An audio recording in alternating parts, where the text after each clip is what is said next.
حج کے معاملے میں سعودی حکومت نے جو فیصلہ کیا کہ محدود پیمانے پر حج ہوگا، ان کے باپ کا حج ہے۔ انہوں نے جب چاہا مسجدیں بند کروا دی، جب چاہا کھلوا دی۔ جب شدت کے ساتھ کورونا پھیل رہا ہے تو اوپر سے کیونکہ ورلڈ ہیلتھ آرگنائزیشن نے کہا کہ اب کھول دیا جائے، سہولت دی جائے، تو کھول دیا۔ جو آرڈر دجال کا آئے گا اس پر یہ عمل کرنے والے مجرم ہیں، ان کی اپنی کوئی پالیسی نہیں ہے۔ یہ امریکہ اور اسرائیل کی جوتیوں میں لپٹے ہوئے لوگ ہیں۔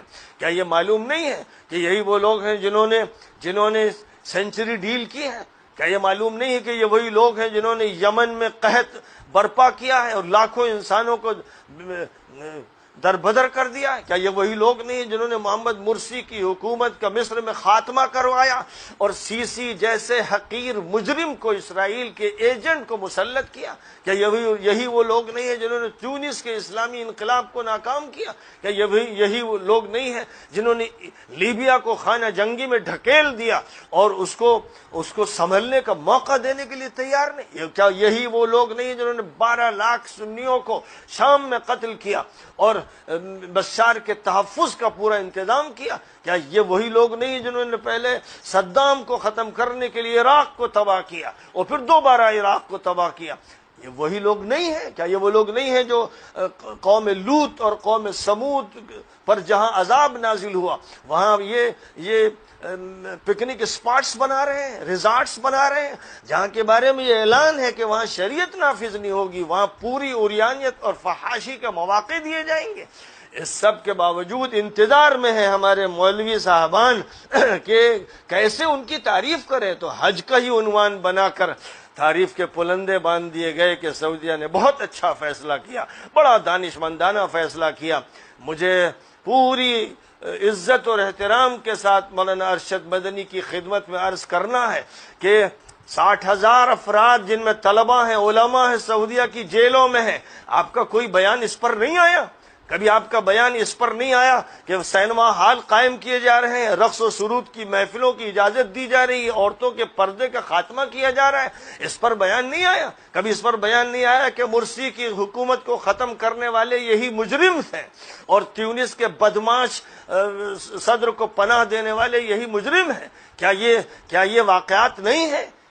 جو واقعات بچے کو معلوم ہے؟ کیا ہمارے بڑے بڑے علماء اور علامہ وقت اور بڑے بڑے ذمہ داروں کو معلوم نہیں ہے؟ اس وقت کیا ہوتا ہے جب یہ جرائم ہوتے ہیں تو قلم کیوں رکتے ہیں، زبانیں کیوں رکتی ہیں، اور اس انتظار میں کیوں رہتی ہیں کہ کوئی پہلو ایسا نکلے کہ جس کی تعریف کر دی جائے؟ حج کے بارے میں جو بھی فیصلے ہیں یہ فیصلے خود مختارانہ نہیں ہیں۔ جو بھی فیصلے ہیں ان فیصلوں کے پیچھے کوئی اور ہے۔ کئی سال پہلے سے یہ بات سب کے سامنے آ چکی ہے کہ حج کے ایام میں حرمین کی سیکیورٹی کی ذمہ داری اسرائیلی ایجنسی کو دی گئی ہے۔ اس کا اعلان عرب تو کرتے ہی رہے ہیں، لیکن ہندوستان میں حضرت مولانا ولی رحمانی صاحب نے سب سے زیادہ جرأت کے ساتھ کھل کر 3 سال پہلے اس کے موضوع پر بیان دیا کہ بالکل مصدقہ جو خبریں ہیں ان کی بنیاد پر یہ بات کہی جا رہی ہے۔ لیکن وہ لوگ جو پرسنل لا بورڈ اور پرسنل لا بورڈ کرتے ہیں اس سے ٹکے رہتے ہیں، چمٹے رہتے ہیں، ان کی زبانوں پر یہ حقیقت کیوں نہیں آئی؟ کیوں نہیں اس پر گرفت کی جا رہی ہے؟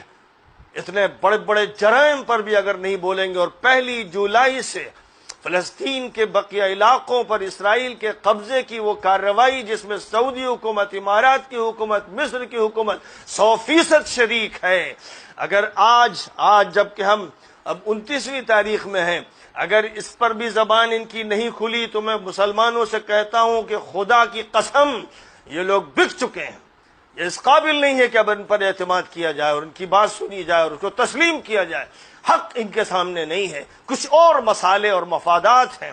اس لیے یہ صورتحال ایسی ہے جس پر خاموشی اختیار کرنے کا جواز نہیں ہے۔ تمام مسلمانوں سے کہتا ہوں کہ 1 جولائی کی تاریخ کا انتظار کس طرح وہ کر رہے ہیں؟ کیا ان کے سینوں میں دل تڑپ نہیں رہے ہیں؟ کیا ان کے دماغ کو چوٹ نہیں لگ رہی ہے؟ کیا وہ کچھ بھی سوچنے کے لیے تیار نہیں ہو پا رہے ہیں؟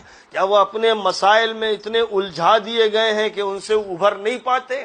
کیا عالم عرب جو ہمارا اصل مرکز ہے، حرمین شریفین کا ملک جو تمام مسلمانوں کا ملک ہے، اسلام کا ملک ہے، وہ سعودی خاندان کے ماں باپ کا ملک نہیں ہے، یہ مجرم غاصب ہیں۔